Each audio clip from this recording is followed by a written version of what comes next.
There are a whole lot of Yu-Gi-Oh! Spin-offs, most of them featuring random letters or numbers in some form or another. You've got your GX, your 5Ds, your XYZs, aka XZs. But despite this endless stream of alphabet soup, there is one type of Yu-Gi-Oh! Letter that I feel like the least amount of people talk about. R.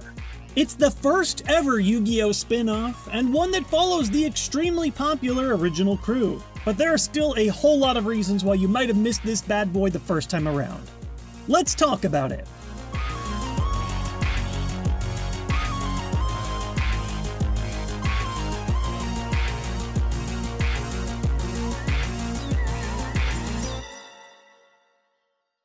Today's video is once again brought to you by our returning partner, ExpressVPN. No matter how many things changed for me in 2020, ExpressVPN has provided the same great service all year round. They are consistently a top-rated and top-reviewed virtual private network, and with good reason. ExpressVPN encrypts your data to keep it secure from hackers, and it masks your IP to keep your information private from third parties. And of course, my favorite ExpressVPN skill, they also allow you to change your server location to over 90 new countries. This turns my Netflix into Super Netflix, accessing thousands of new region-locked shows and movies that I didn't have access to before.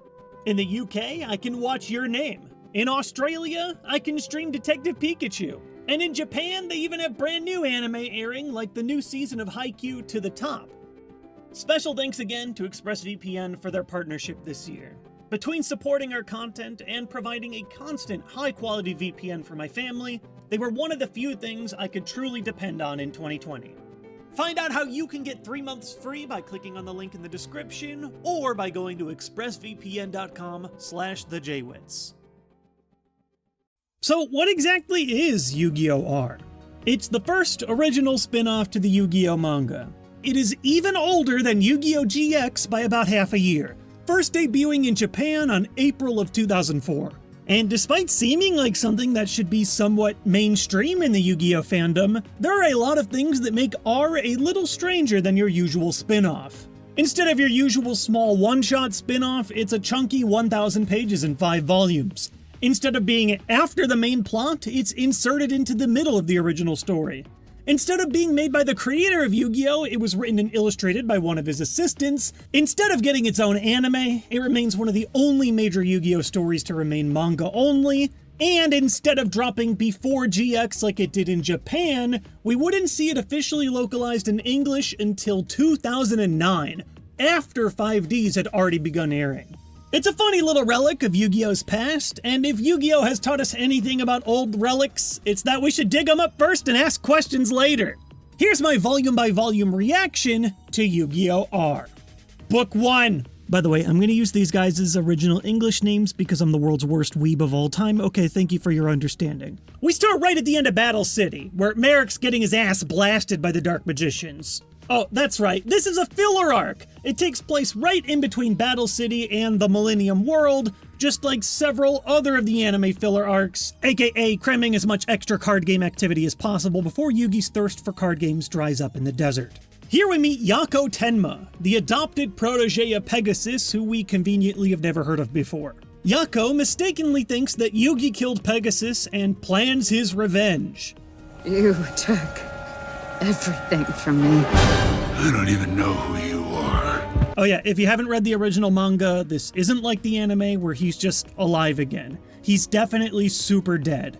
Setting in the footsteps of his mentor, he attempts a takeover of Kaiba Corp, seeking Kaiba's solid vision hologram program. Kaiba's away in America, which apparently lets the world's greatest hacker just hack the entire company in one afternoon. He challenges Yugi to a duel, where he reveals that he has extra super powerful secret Pegasus-made cards that we have conveniently never heard of until now. The Wicked God cards, which were made to stop the God cards. Basically, for all the God cards that exist in the original Yu-Gi-Oh!, there's a new edgy, evil version of them here. The evil version of Ra lets him make evil black clones. Yugi is so shocked that his OP card can actually be destroyed that the duel just kind of ends right in the middle. So I've talked in the past about how Taya has been treated pretty disrespectfully in the Yu-Gi-Oh! Manga, but in R, they really give her a chance to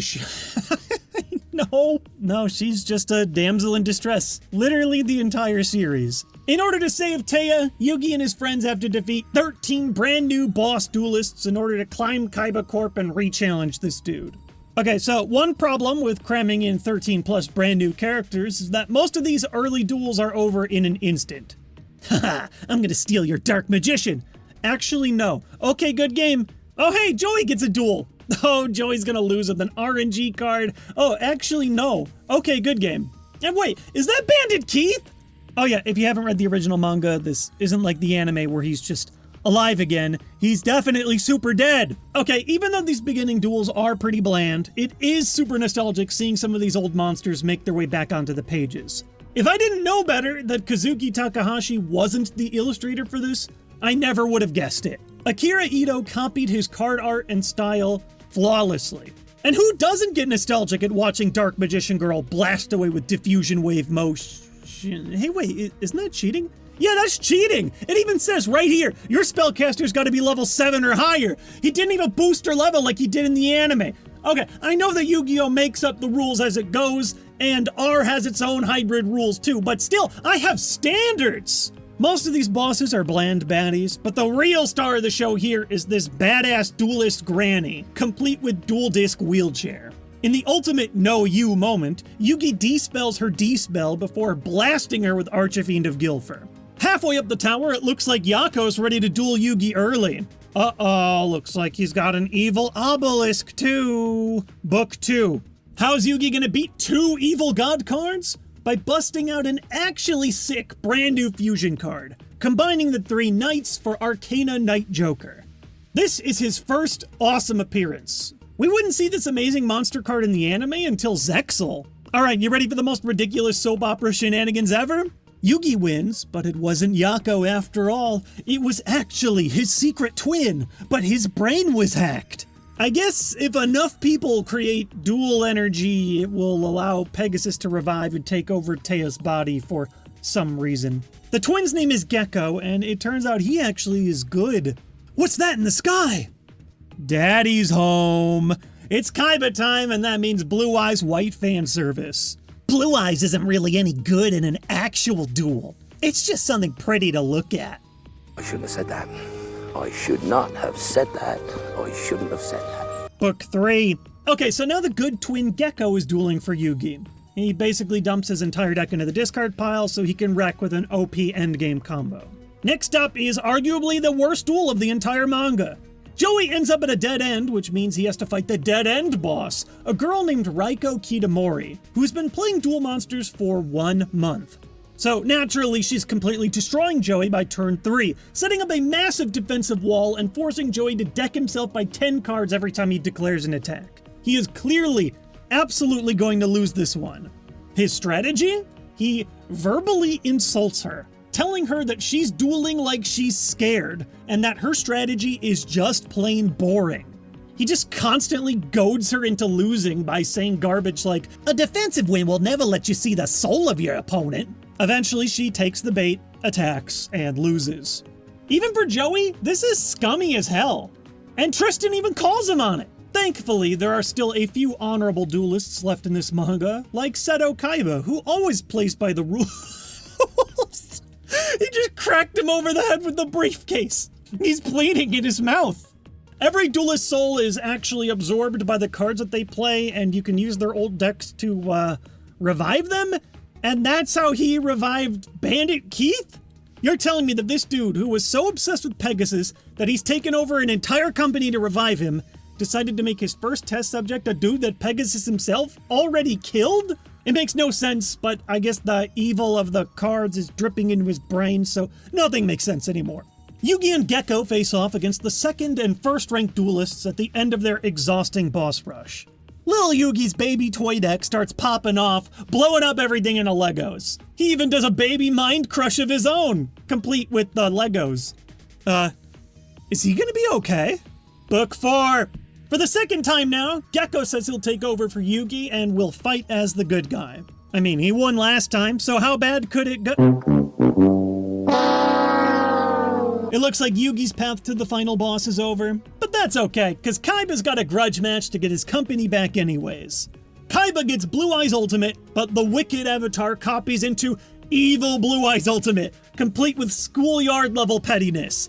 Everything that it copies has the same attack, +1.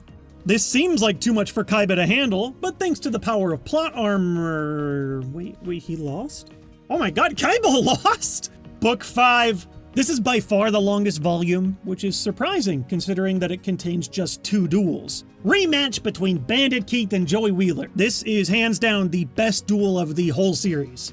Machines versus warriors, callbacks from the main series like with Time Machine. Keith tries to cheat as always before learning that dual discs have anti-cheat built into them now. And heck, this is even the reveal of the Wicked Eraser, which is the 3rd and final god card meant to counter Slifer. It's the perfect blend between fan service, high stakes, awesome art, and a surprisingly touching finale considering how much of a little crap Joey's been this whole series. And then, of course, we have the grand finale. 150 pages of Yugi vs. Yako. We get the first debut of iconic monsters like Beast King Barbaros, but otherwise it's your standard no you, no you, no you, no you affair. I was curious to see who Yugi would use to defeat the evil gods, and the answer is a powered-up version of Obelisk, now called Obelisk the Progenitor.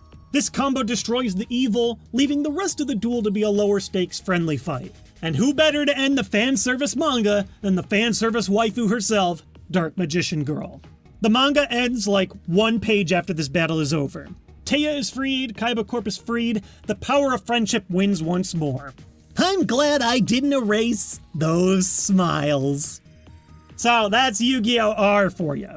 I guess it isn't too surprising that R has become somewhat of a forgotten piece of Yu-Gi-Oh! Media. Nothing too important happens, and it's about 95% inconsequential card games all the way down.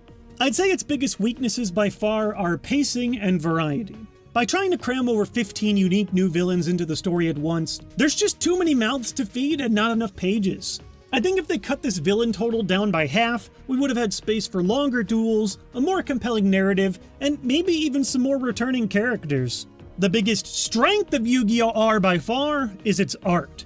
Ito's work here is amazing, giving a great mix of inspired creature designs and dozens of new themes and hundreds of new attack poses. There's just something so nostalgic about reading through old black and white Yu-Gi-Oh! Manga, especially one that comes with packed-in promo cards. It reminds me of reading Shonen Jump magazine as a kid. Sometimes you just want a shot of nostalgia, and Yu-Gi-Oh! R definitely does deliver on that. Akira Ito ended up using R as a launching point for his own career, eventually becoming a co-founder for the card game media franchise Cardfight Vanguard. That franchise is a little beyond my time, but hey, I've dug myself deep enough into the world of card games media. Maybe I'll check it out someday. In the meantime, thank you for watching today's manga review recap thing.